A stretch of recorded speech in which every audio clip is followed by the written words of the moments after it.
Hey, folks, welcome to the Accessible Hunter podcast. I'm Greg Trainer along with my co host, Mike Hudson. And today we're joined by Nathan Wheeler out of Ohio. And Nathan's a really good guy. I've been talking to him for a while and want to get his story out there. But first, Mike, what's going on in South Carolina, brother? Hey man, just living the dream, my man. We getting I'm gonna tell you, man, this weather's just been absolutely crazy this year. I know we're in a new year. I don't want to jump on that and stay on that bandwagon. But we were in the 20s and just rolling with wintertime. And then all of a sudden it turned to 60 yesterday. And here we are, we're going back to the 20s again. I mean, it just makes no sense. The deer have turned off. Our season just closed out, so it's irrelevant. But man, I can't get right. I know these animals can't. Dude, I completely understand. I got out yesterday. I went to the wound center and it was, in the 30s and raining. And for January, I told my wife, I said, that's not too bad. I'll take rain over snow. But today it's supposed to be 55, and I'm going to try to get out on the deck a little bit, get some sunshine on my face after the podcast. But first, Nathan, what's going on in Ohio, buddy? We got Nathan Wheeler with us. And what's your day starting off like, Nathan? It's not bad. I looked out this morning and had some frost on the ground. So, like you said, it surely beats the snow. The last 2 days were pretty warm, but rainy. So most of the snow's gone. So I would say when I let the dogs out this morning, I felt a good little cold burst of air, and that's always refreshing. Heck yeah, heck yeah. And for the people that are just listening to the podcast, not watching it on YouTube, you got some nice racks behind you there, some nice European mounts. And I know Yeah. that you're up in Ohio, up near the Cleveland area, and you guys get some big deer up that way, huh? Yeah, we do. So originally I'm from Southern Ohio, and the I've always said that the rack size of Southern Ohio deer is way bigger than up this way, but the population up here is great. Like, you can stack your freezers full of meat all year round. I got a buddy that lives just a little bit south of Cleveland, and he sent me a picture Saturday morning that the bucks are still holding on to their horns, and he's got some giants coming around his property. And I said, "Man, you got to get back out there." And he said, "Well, its season's almost finished up, and I just Right. like seeing them, but they're still holding on to their horns." Yeah, that's my wife. She's still after the one that she wants. And he's still holding his horns, and he's getting a little closer there in the evenings each day. And so we have what, to the end of this month, I believe. So hopefully she can get it done. Yes, It's sir. it's been a crazy year, man. I've got my godsons live in Johnstown, Ohio, and it's the same thing. Some people are seeing deer hit or miss, but a lot of them are nocturnal. Yeah, Yep. definitely. I would say that is, for us. I mean, we're just your average hunters. We have a couple good spots, and we do what we can. Nothing big time, but it's like all of those, shooter bucks you have. You're like, oh man, these guys are all nocturnal. Yeah. You start thinking, you're like, well, That's I why could they get probably. big, man. Nathan, for the folks that don't follow you on Facebook or haven't heard your story before, you want to tell us a little bit about yourself and what kind of got you into the chair and hunting with adaptive equipment, that kind of thing. Yeah. So in 2023, I was hunting. It was one of those situations where I was late running into the woods, and just was very careless, and I mean, a 5 second decision left me where I'm at today. I was in a hang on stand around 30 feet up in the air, and my I don't know what happened, honestly. I don't. The platform just was there 1 second and not the next. So I wasn't doing anything silly in it. I wasn't playing Tarzan, bouncing trees off each other. It just happened. So I fell, and the area where I was hunting was deep off into a valley, and it was a rock covered bottom. So when I Wow. hit, I fell on my left side. That's where most of my damage is. And so I fell around 2 o'clock, and around 6 o'clock, I'd say, is about when my wife started to come out that way. Yes, sir. I went to the left, my phone went to the right, so I couldn't, do anything Right. proactive right there. I tried to, like, when I fell at first, my feet and legs and everything, they just felt like they just tripled in size, like, but it's, I mean, when she got there, I asked her, I was like, are my legs swollen? She goes, no, they're fine. I'm like, well, I don't think they're fine, but Right. something's wrong. So she called 911, and it took them every bit of an hour to get me up out of the woods. Sure. Just to find where I was, and then to get me out, put me on the stretcher, and then on the back of their UTV, and then I was life flighted to Grant Memorial Hospital in Columbus. Yeah. Um, so once I was there, she had called some of my friends from down that way and said, "Hey, you guys can get there a lot faster than we can. We're about 2 hours away from Columbus." And she called them. They got there, and I don't really remember too much after that, other than waking up and the doctor saying, "Hey, like, you crushed your spinal cord. Your L1 through 5 were burst fractured." It was a 12-hour surgery, they said, to get everything back, you know, cleaned out, and the cages put Yeah. around where I Yep. needed. I had broke 4 ribs on my left side. My spleen was bleeding out. My lung was full of blood. I had two brain bleeds, and I broke Wow. my left Wow. shoulder. Yeah. Wow. Yep. You know that it seems to be a revolving theme. We've heard more, I think, Greg, correct me if I'm wrong, but just in the last year or two, and it could be just because of social media, but of guys having the same type of injury, getting up in stands that they have locked in, and then just having like, a freak accident where the stand buckles or something shifts and not doing anything quirky, man. It's just slip and a fall, and the next thing you know, Yep. welcome to wheelchair world. Yeah, Uh, that's the and I've tried to, like, think about it, like, are they trying to go, so lightweight that the Materials poundage given or is a little whatever. off? Yeah, yeah, Yep. Now, Nathan, when you had your surgeries and everything up to that point, then where did you go to rehab at, and what was that experience like for you? So I went to Knox Memorial Hospital. They had a rehab unit, and it was. I really feel like if I would have went anywhere else, I probably wouldn't be where I am now. yeah, Yeah. My physical therapist, she's a spitfire, just like my wife was. I literally think 5 minutes after they got me off of the gurney onto, like, my bed there, she had me sitting up, and I didn't do that at Grant. yeah, Yeah. So that was like the first time that I really sat up, and she pushed me. I mean, she did not let me slack. So I credit a lot of that to her. I was there. I got there right after Thanksgiving, and we were there until the New Year.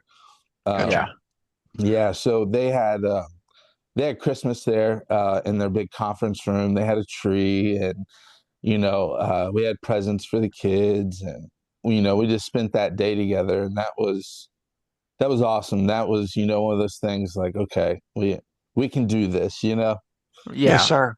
For one of those things that most people don't understand if they don't have a spinal cord injury that are listening to the podcast. As soon as we get hurt, man, and we go to a rehab facility, if it's associated with spinal cord injuries, it seems that those guys and girls do a lot better. It's not a Yeah. knock Mm. on other facilities. Greg and I were blessed. We both got to go to Shepherd in Atlanta, and those PTs and OTs ran us nonstop, like it was our job. We're 7, 8 hours a day, no exaggeration, other than lunch, where these guys and girls are just pushing you nonstop. Oh Uh, yeah. what was the hardest adjustment for you? Was it physically? Was it mentally? It's a lot to wrap your head around when the doctor comes in and says, "Hey, you're paralyzed." But what was the hardest adjustment for you? I would say mentally would be the hardest thing that I faced. And it was it's not so much the fact that the doctor comes in and says like, "Oh, hey, you're paralyzed now." It's you start to think about all of the stuff that you can't do, Yeah, or that you don't think you're going to be able to do. That's what really tore me up and kept me up. Was yeah, just like, oh man, what am I going to do now? How am I going to be able to coach my son in baseball, and yeah, how am I going yeah, to do this? And that was kind of the toughest part. It was never really like, you know oh, I don't have my legs, oh, yeah, that, Yep. oh well, oh well. To me at that point, it's hey, like, how am I going to be a dad? How am I going to be a husband? How am I going to right. be just productive overall? Yes, sir. That's the thing that not everybody realizes. It's never just about walking. They make the exoskeletons and they make these things that get you up and moving and things, but it's never about walking. It's about everything that we do as human beings every day, uh, with our families, to provide for our families, to be social, to be a good friend, to be a good son, to be a good daughter, be a good husband, be a good wife. And it has absolutely nothing to do with walking. And Right. I think that's hard for a lot of people to wrap their minds around. But if you can get out and still do the things that you enjoy doing, and I know you were working at the time of your injury and probably in pretty good shape. You seem like a guy that was in good shape, and that's probably why you survived your injury. And here's a good point too, that your wife came looking for you, so you obviously had a plan that, hey, I'm hunting such and such stand. I'll be back at a certain time. And, she knew where you were. You want to talk a little bit about maybe that? Yeah. So like, I guess, is obviously it gets in the winter, it gets dark around 5:30. So, that's normally everybody should be home by 6, Yep. 6:15. And or at least you should hear from them by then. Yep. And so the stand I was in, I had to pass another spot, and I had to walk in front of the trail camera. So, she texted her dad like, "Hey, have you seen him on the trail camera?" We passed her brother. I would have to pass her brother's house on the side by side. Have you heard that? And the answers were all no. So, talking to her about it, she was like, I knew something was wrong. Yes. And I think I credit her. She stayed so calm and so just, I don't want to say prepared for the situation, but she didn't she didn't let the situation overwhelm her Yeah, or Yep. take control of her. It was you know, people always talk, fight or flight, like, right. and she had that mentality of she was embracing it full on. So Yes, sir. yeah, Yeah, That's one that's of those absolutely. things, though. You guys had a plan in place. It's not like you want to keep your stand secret, and you got to tell your bride everything. It's just having a plan in place. Whether it's telling a buddy or telling somebody, hey, this is the location where I'm gonna be, or Yes. this is the yep. area I'm gonna be, and we need to be proactive. I mean, it's 2026. And we need to make sure we got a game plan where somebody knows roundabout where we're at, and about what time we're coming out, because anything can happen. I mean, anybody listening to the podcast or seeing it, we got three guys on here. All three of us were injured, and all three of us fluke injuries. I Yeah. mean, and it only takes a second. So guys and girls listening, just be proactive in your own care. Make sure Yeah. somebody knows where you're going to be. Absolutely. now I've seen like they make the tethers for the cell phones that attach to your bibs or your bino Yeah. harness. Yep. And like that, oh man, that's the smartest thing in the world.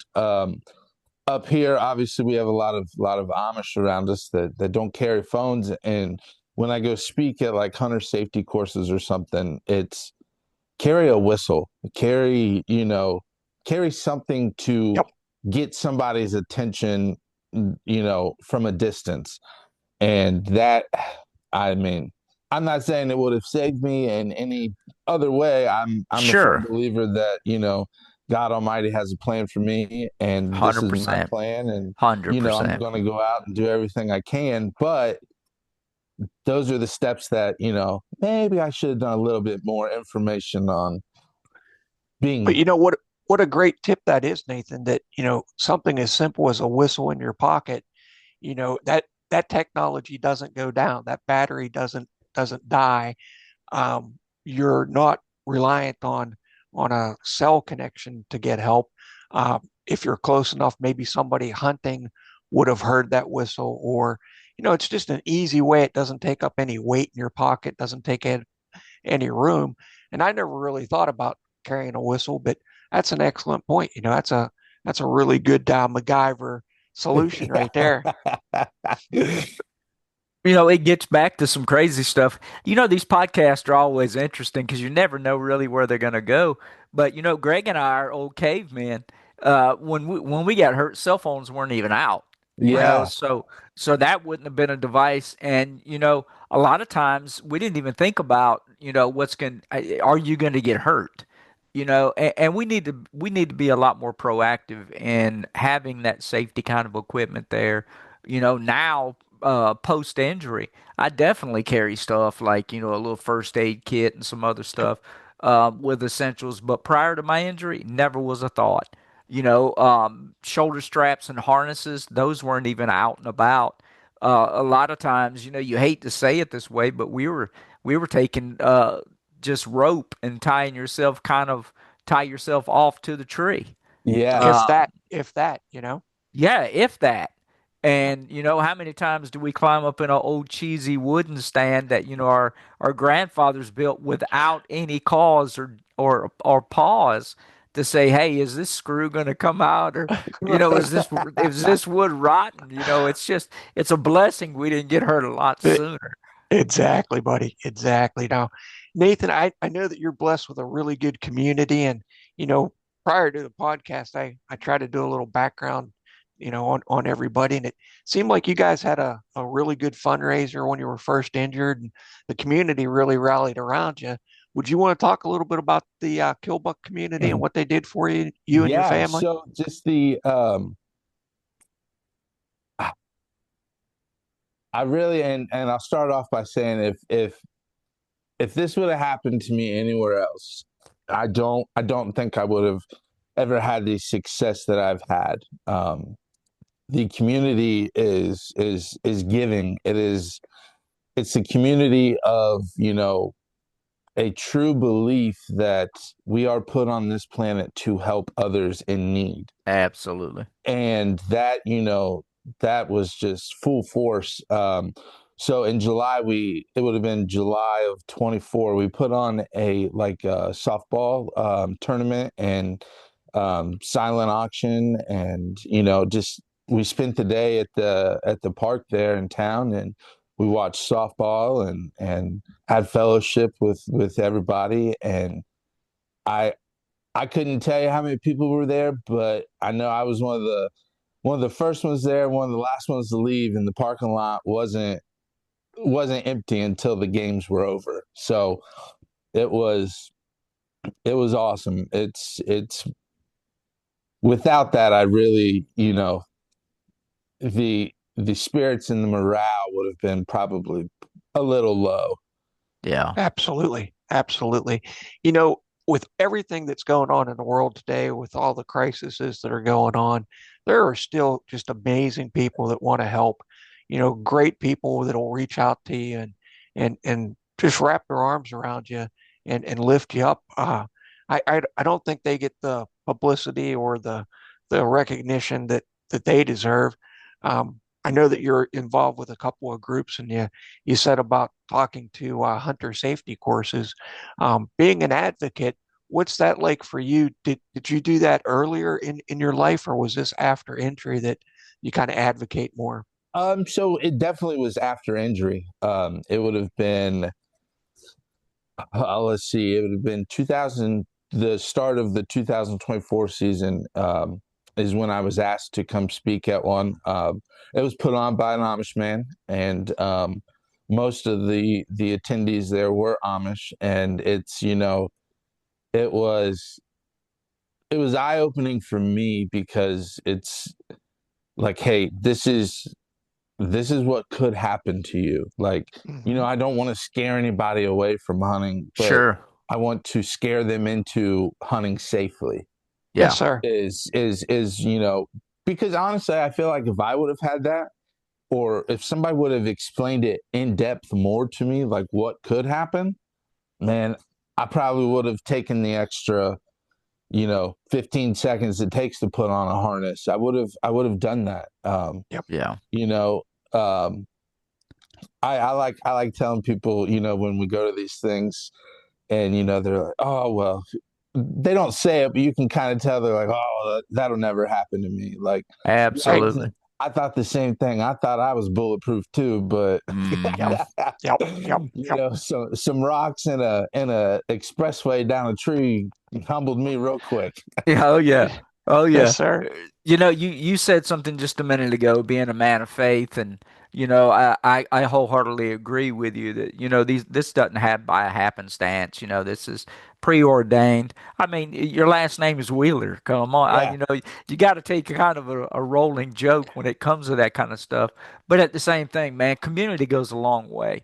And to hear that you had your community jump right back into helping you get back and helping you get back out there. And you're involved in so many different things now with whitetail heritage and some other stuff.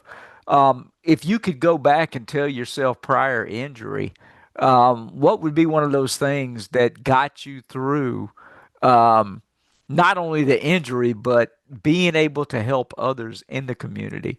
Has it allowed you to be more proactive just in community care? Yes, absolutely. Definitely. Definitely. I find myself now wanting to do everything I can to help whatever organization it is. Like whatever I can do to help, I will help. Like I Yeah. That's how. And I mean, I wouldn't say that I wasn't like that before, but I didn't in a sense have the time before like I do Right. now. Yeah. Right. Because I worked at the prison, and we were getting we were getting held over a lot, working 16-hour shifts and whatnot. So like your whole sense of community was kind of hard. Uh, Yeah. so, but I don't know, going back, like what would get me through it is I don't know, I would tell myself like, hey, like you can do this. The things that you love to do and the things that you want to do, you can still do. Yes. The only joy is when you go out to eat, you don't have to worry about, not having a seat. You got one with you at all Right. times. I'm laughing, Nathan, because I want to go back to what Mike said with your last name is Wheeler. He doesn't know that your buddies called you Wheels prior to being in the chair Yeah, too, right? Yeah. So absolutely. Yeah, that's been my nickname ever since middle school is Wheels. Yep. yeah, so that kind of was self-fulfilling prophecy there, man. 100%. Yeah. Yeah. Na- Oh, Na- that's funny. Nathan, when you were in rehab, and Mike and I had a really good experience at Shepherd Center, but did they have a therapeutic rec department? Is that something that they talked about hunting and fishing at your rehab, or Um, was that just something you wanted to get back to, as a person? yes, no, it was never really talked about. Obviously we were just more along the lines of how are we going to get back to you being able to be self-sufficient, I guess, Yeah. is Yeah. kind of what, at least my mindset was like, is like, hey, all that other stuff will come. Let's learn to sit up. Let's learn to get dressed by yourself, Right. do your morning routines and to be independent, and Yeah. then everything else will fall into place. Yep. And to me, that's how it's been, is, you can't start running before you start walking. Yes, Right. sir. Yes, sir. Right. So that's kind of that was my thing. Like, I learned how to do laundry, how to get myself something out of the refrigerator, to get a drink, to excuse me, to ordering something at, like, um, a counter. Like, Hmm. obviously there's a height difference. Like, I was 6'1", and now I tell everybody I'm anywhere from about 4 foot to 4 foot and a half. Right. Yeah, yeah, yeah. Yeah. Definitely butt height is how I describe it whenever they ask you Exactly. how tall are you? I'm about butt height, Yeah. Yeah. It does change your Depends on what perspective. chair I'm in. But yeah, Right. exactly. You brought up a good point too about chairs. What type of equipment, do you use that help you get back out post So injury? so the chair that I was, like, originally in was a key mobility chair, Hmm. and um, I don't think that it was measured correctly to me. I mean, I'm a bigger guy, and the 4-inch casters are not, they're not really what you need, you know. So then we got into the Spartan outdoor chair, Yeah. Ben Hunsinger. Yeah. Yep. Hmm. Yep. Yeah. So I found that, and we ordered that, and I've loved that chair nonstop. To me, it's just comfortable. It feels like it fits me better. Um, and there's really isn't anywhere I can't go in Right. that chair. Yeah. Um, and I have a Firefly, so from Rio Mobility, Okay. and man, I love that thing. It was what, Monday. I needed something from the store in town, and it's probably 4 miles or so, maybe a little less, but I I rode it into town and came back, and Awesome, dude. Awesome. right down the state route, and Dude, that's great. You got to get there, you got to get there. And sometimes that's in a chair. And I don't know if you have sidewalks in your area or not, but you know, when I go to my dentist, when I go to my doctor, if I can't arrange transportation, I'll just drive my chair. And yeah. it's like a mile down into town, but people don't think about that. And if you're riding 4 miles into town, man, you're getting after it. Yeah, it is. It's fun. It's very peaceful to me. Yeah. And it's funny, the first time I did it, like, I've had the thought ever since I had the Firefly, and I was like, yeah, like, I'm gonna do it. Like, I was just kind of joking, and then my nephew had a baseball game in town, and my wife wasn't home from work, and I said, well, I'm gonna go to the game. She goes, well, how are you gonna get there? I was like, my Firefly. She goes, no, Yep. you're not. And I texted her back and said, well, you're not home to stop me, so I'll see you There there. you go. There I'm on, you go. I'm on my way, darling. I'm on my way. I'll So meet you there. yeah, Jeez. so I wrote it in, and it's so just peaceful, because obviously you're not going 25 miles an hour. You're Yep. going anywhere from 8 to 10 miles, and it's we got woods, all the way down it, and you just get to look in there, and I don't know, it just puts you at peace. Yep. Yeah. Is It, how I Yeah. love it. and you're self-sufficient that way too. You feel like somebody's not picking you up and taking you there, and you're not being a pain to anybody, and you're kind of, doing your own thing and getting there your way. And I think that's awesome. And we work with Ben quite a bit from Spartan Wheel Chariots, and Ben's a Yep. big supporter of the podcast. And he actually makes those chairs and doesn't charge very much for them. He does a lot of fundraising, and Ben's just a great guy that gets people outdoors. And Yeah. he's definitely not in it for the money. He's there to get people outside. Yes, absolutely. That's and when we were looking at it, that's what it was I need something that I can get outside in. Yep. I Well, need and I that's need what he builds something. those. Yeah, he builds those chairs so you can beat on them. Yep. And that's how he came about. Is every time he was trying to use one of these fancy chairs, he was breaking them. Yep. And not to get on the soapbox, he built one for me to use in a Marine Corps marathon. And Yeah. so I took this thing and beat it through Washington D.C. And I mean he does a fantastic job, but it comes back down to finding that type of equipment that's going to make your life easier. Yes, sir. Yes, exactly. That And so on that note, Nathan, is there something that you found in your time in the chair that you would recommend to somebody else that's in a chair that just has been a go-to? honestly, the Firefly, I mean, that I love that thing. I've logged a lot of hours in it. Yeah. It it gives you your independence. If we go to Walmart, it's hit or miss whether I want to take it or not. It just Yeah. kind of depends on how your shoulders feel and stuff. Sure. But like if we go shopping at like a Cabela's or Bass Pro Shops, and Hmm. I know at some point I'm gonna go this way, my wife's going that way. I like having it just because I can get to where I need to it's quicker. Yep. That's Right. and that's what I like. Other than that, I don't really know.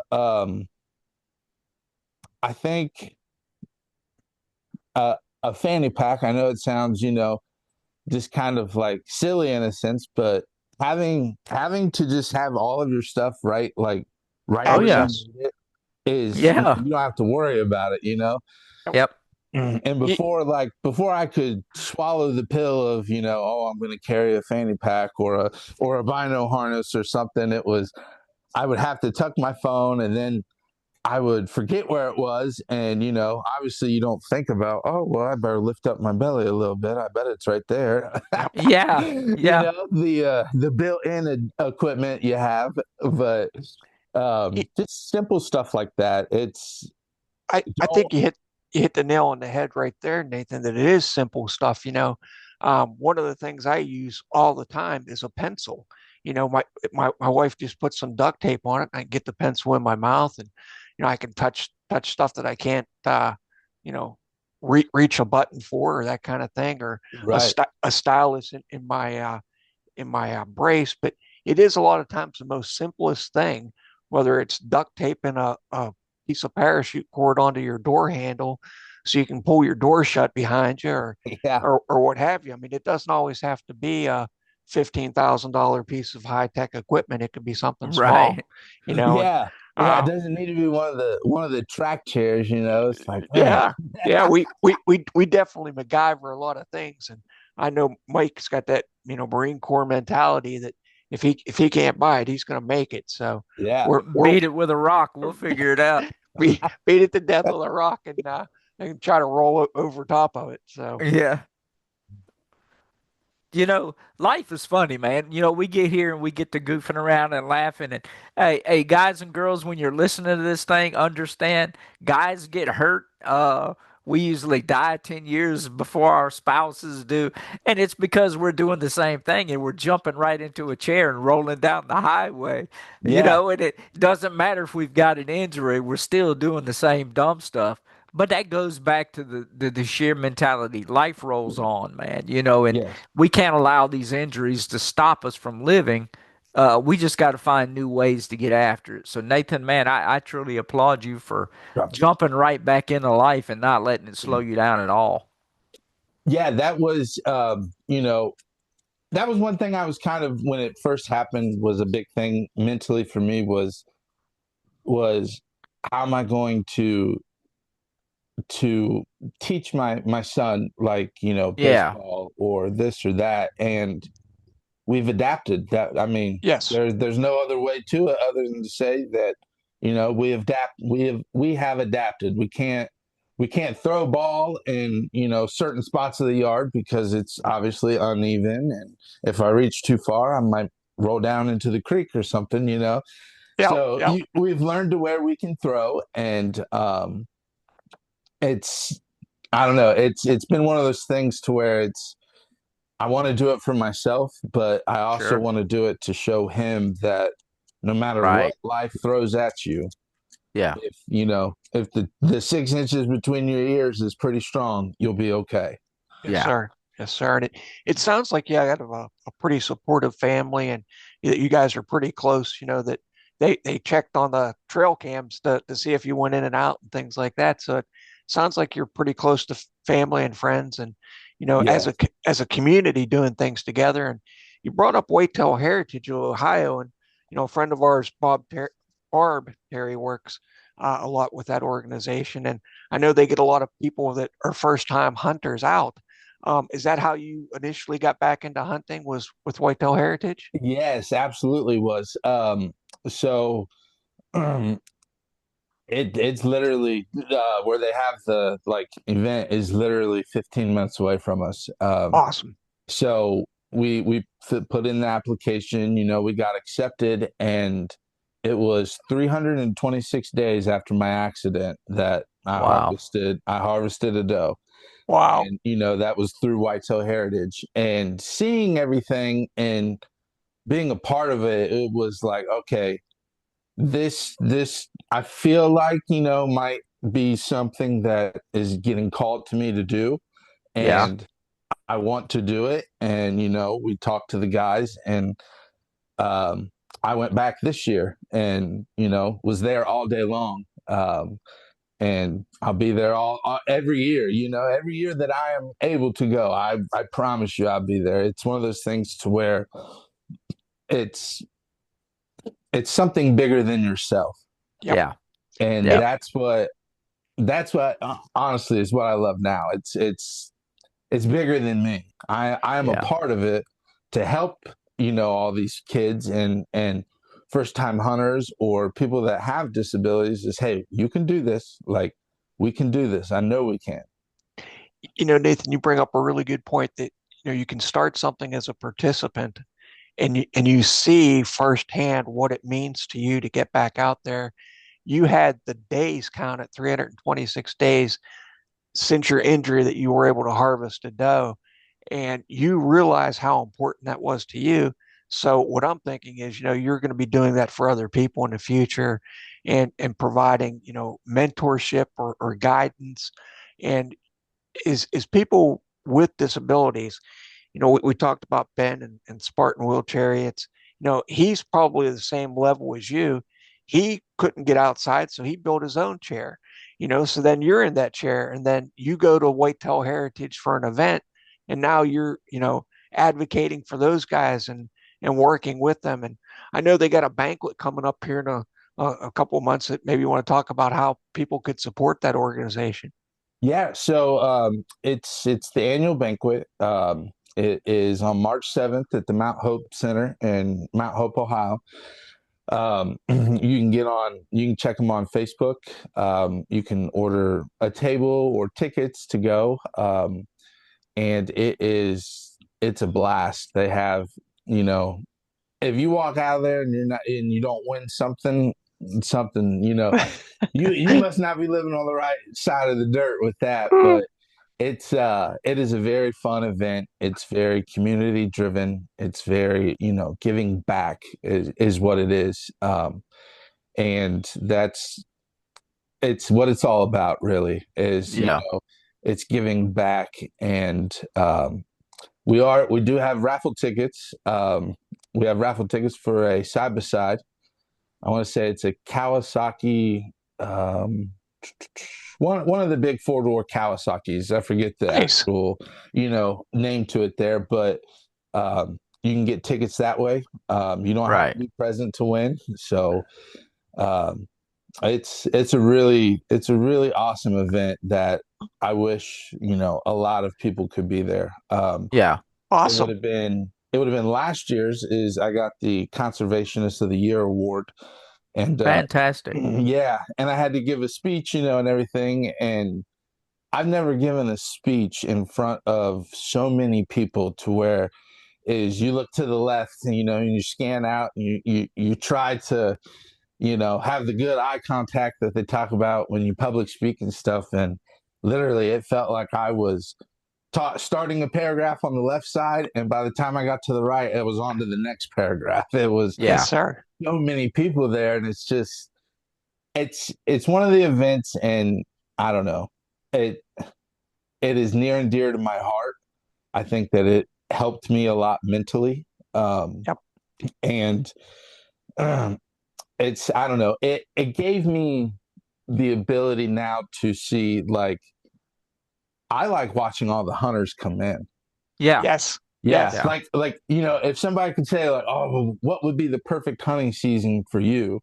Would Mine would be, I would want every kid or person that comes to that event, I would want to see everybody get a deer, whether Right. it's a doe, buck, whatever. I don't care. I'd rather see that, and then for me to shoot a Boone and Crockett deer or something, Yeah.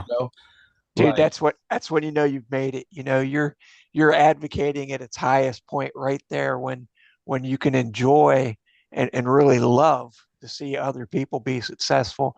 Mike and I are laughing our butts off here. We're looking at each other on screen because, being a good advocate is one thing, but sharing in their success and actual joy and happiness for people when they do it, that's when you're joining the old man club or yeah. or what have you. That when you're a young guy, you don't understand that. You're all about, hey, I want to go out and hunt and I want to shoot a big one, and I want to do this and I want to do that. When you start really advocating for others and enjoying what they do, that's when you're evolving a little bit. What do you think, Mike? Dude, I was sitting here thinking the exact same thing, and it gets to the point where it seems like we go through, this is a natural theme too. We go through this fire of an injury, right? But I think it brings us about to being a better person. I know for me it has. Yes. And I want to do so much for other people. It's not about me, it's not about kudos. Hey, look at me. These podcasts are a rolling theme when it comes to that as well. It's about trying to raise awareness to guys and girls getting back out like Nathan. It hadn't slowed him down. Matter of fact, it's allowed him to be a better community advocate, a better father, a better all around husband and this and that. Not that he wasn't a good guy beforehand. It Right. just allows us to evolve into better people. And that's what I love so much about doing this and community activities and seeing guys like Nathan be able to give back to whitetail community and see how he wants to pour into others. Man, it's awesome. It is. I don't know. I wouldn't say I was very selfish before, but like you said, No, I want to shoot a big deer, or right. I want to do this. The word I is still there, but it's I want to see everybody else do it. Yes, Yes. sir. And Yeah. and And Nathan, it's just being unaware, unaware of other There you people's go. life. And as you said, and Mike and I are the same way. We were pretty young men. Mike was in his 20s. I was 31 whenever my injury happened, but we weren't bad guys. I mean, we held the door for people. We would do anything that, could help a neighbor or a friend, but you're just unaware of so many people that need assistance and what the rolling lifestyle entails. And it, yeah, it kind of opens your eyes once you're in the chair that there's a whole lot that goes on around you that doesn't involve walking, and it kind of changes your perspective and makes you 4 foot butt high instead of 6'1". But sometimes the view is definitely different from a chair to see people at their best and to see what they need. Um, I know we're getting close to wrapping up, Nathan, but is there anything you got going on this year, whether it's hunting or family related, that you're looking forward to over the summer, getting out with vacation wise or traveling, or yeah. what's your plans? So we have the event in March, and so from now until then, that's it's what I'm going to pour my time into and invest my time into very hard. Sure. My wife and I, we live on a 6-acre farm.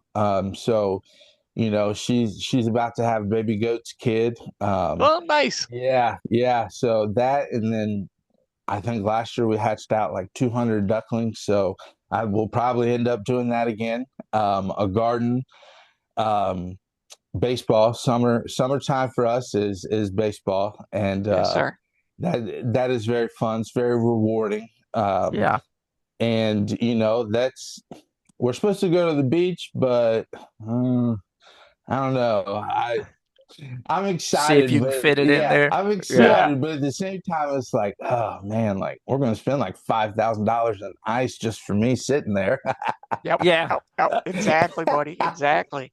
Well, Nathan, we so appreciate you coming on, the podcast and talking with us today. And time goes really, fairly quickly on a podcast. We'd love to have you back on, maybe, closer to the event or after and kind of talk maybe more about getting ready for archery season and everything that you guys are working on. But is there anything that you'd like to leave the people with that are listening, or maybe somebody that's newly injured? Would you like to kind of wrap up your podcast with them today and words of wisdom? Yeah, absolutely. I would say, my words of wisdom are don't let the hard days win. You're gonna have them. They're gonna be Sure. there. I mean, that's for people that have injuries and people that don't have injuries. Yes, Hmm. sir. Is hard days are gonna happen, but don't let those days win. Don't let them defeat you. And just stay positive because it is so easy to become negative Yeah. with an injury like this. You can the thoughts of, oh, why did this happen to me could enter really quickly. I say, why not? Why not? I like it. Yeah. I'm thriving, Yes, sir. and that's a mental state. Is you have to be very headstrong and very, very mentally solid Yes, to sir. enjoy things. Yeah. So Man, you bring a lot of things home for us, man, and Greg's right. These podcasts seem to fly. But you've hit a lot of nails today. Just stay positive, keep pushing, find a way to get back out. Love the people that are around you. Community base is there. It's not that prior to our injuries we didn't do these things. It's just so easy to get it compartmentalized or, to take life for granted, if you will. yes, Little things like being able to reach on top of the refrigerator. yeah, Man, yeah, oh, the days I think of little things like when I dropped my cell phone prior to my injury, not a problem. right. Now I'm like, how am I going to pick this thing up? It's not a fact that I'm going to get it. It's got to get done. It's just how am I going to do it now? Yeah, no, I completely understand that. Mike, I'm laughing my butt off because reaching for on something on top of the refrigerator, that's like a moonshot landing for one That's of us. How in the heck do we figure out how to get something up high that's not on the refrigerator? I think that's the ultimate dream. I'm gonna have to start working on some AT to figure out a reacher for my refrigerator. That's Hey man, that's awesome. guys, there's some days I'm just thinking, hey, I'm a fat guy and I want to get a snack pack out of a cabinet. How am I going to get to this thing? Oh And yeah, it's little things like being a kid again. Hey, I want that cookie. How am I getting to it? yeah, absolutely.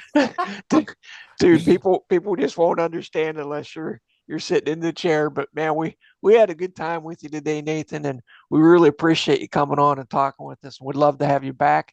Hope you have a great week. And folks, thanks for listening to the Accessible Hunter podcast. And if you have any ideas or questions or suggestions, send them in to us. And Nathan, we'll have you back on soon, buddy. All right, guys, I really appreciate the opportunity and thank you. Hey, thank you, Nathan, man. I know you're a busy guy, man, and you tell your wife and them, you guys keep it up, man. You guys are doing a great job. Yes, sir, I will do. Yes, sir. Look forward to seeing you again soon. All righty, thanks, Yes, fellas. sir.